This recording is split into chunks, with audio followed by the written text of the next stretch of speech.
Late-season WNBA storylines. Clark struggles, a new MVP threat, and the Aces revival. The regular season ends next week after a summer of twists. Caitlin Clark's injury woes, the Valkyries rise, Alyssa Thomas's MVP push, and the Aces surge.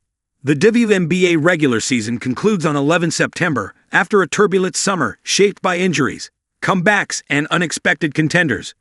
With the playoffs looming, here are the narratives that have defined the second half of the campaign. Caitlin Clark's injuries reshaped the Fever.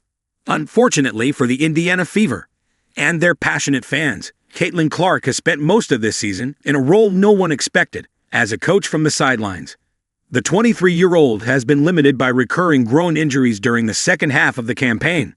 She has not been the Fever's only casualty.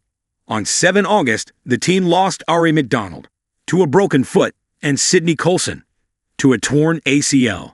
10 days later, Sophie Cunningham tore her MCL, while newcomer Chloe Bibby signed on 1 August to a rest-of-season contract, injured her knee on 22 August. The string of setbacks has forced the club to cycle through hardship contracts and reshuffle its roster every few games. That the Fever remain in playoff contention despite such upheaval is a testament to their coaching and resilience. But whether that will be enough to meet their 2025 ambitions is another question. Natalie McKay's proves a rookie coach can win. It's not yet clear whether the WNBA's newest team will reach the playoffs. But the fact that the Golden State Valkyries are even in contention is among the season's biggest storylines.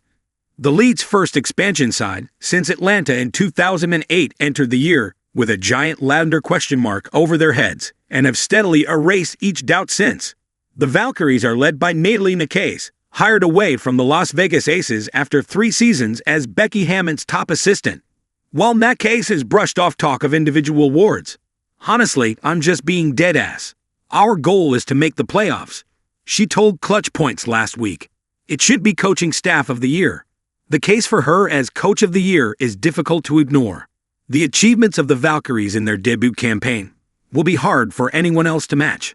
The Aces are back in contention. We are on the brink of the playoffs, and somehow the Aces, who had a 5-6 record by mid-June and were playing so poorly at the beginning of July that even Becky Hammon questioned their abilities, ended August ranked No. 2 in the league with a 26-14 record and are now within reach of a championship run. And sure, this is a team coming off 6 back-to-back winning seasons and 2 titles. But saying the Aces were bad before the All-Star break this year isn't an understatement. At the core of the team's rapid ascension is the inevitable A'ja Wilson, who is averaging 23.4 points and 10.1 rebounds this season and has found new and bolder ways to carry the team in their lowest moments and inspire them at their peak. Don't be surprised if Las Vegas end up in the finals this season. A new name in the MVP race. For most of the year, the MVP race looks set to come down to A'ja Wilson defending her crown or Napheesa Collier wresting it away. That was the prevailing narrative at the start of 2025, and both players did plenty to sustain it. But Collier's ankle injury in early August opened the door for another contender. Alyssa Thomas, one of the most complete athletes in basketball, has seized the moment and is showing no signs of slowing down. The Phoenix Mercury forward is averaging 15.8 points, 8.9 rebounds, and 9.2 assists, numbers that only hit at her impact.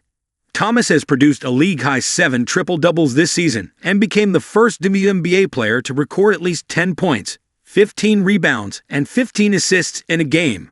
Her line that night was 13-12-16.